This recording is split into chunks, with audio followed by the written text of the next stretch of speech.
तो अब हम लोग पढ़ने वाले हैं ब्रह्मपुत्र नदी तंत्र। ब्रह्मपुत्र नदी तिब्बत के मानसरोवर झील के पास से निकलती है। जैसा कि मैंने बताया था, सिंधु नदी भी मानसरोवर झील से ही निकलती है। और यह नदी 3 देशों चीन, भारत और बांग्लादेश से बहती हुई निकलती है। ब्रह्मपुत्र की अगर देखा जाए कुल लंबाई 2900 किलोमीटर है। मतलब ये यहाँ से शुरू होके यहाँ बंगाल की खाड़ी में गिरती है और कुल जो सफ़र तय करती है वो 2900 किलोमीटर का सफ़र तय करती है। लेकिन रास्ते में एक पहाड़ी आ जाता है। यहाँ पे एक पहाड़ है जिसको हम लोग नामचा बरवा पर्वत के नाम से जानते हैं।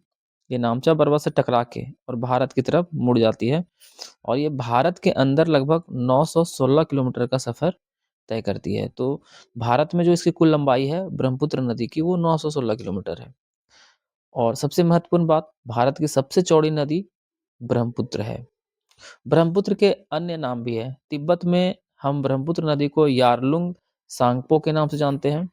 अरुणाचल प्रदेश में दिहांग के नाम से जानते हैं।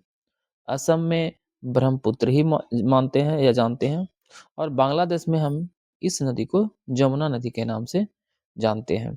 तो ब्रह्मपुत्र नदी का जो उद्गम स्थल है वो मानसरोवर झील, तिब्बत जो चीन में है, और इसका जो मुहाना है वो बंगाल की खाड़ी में जाकर ये मिल जाती है।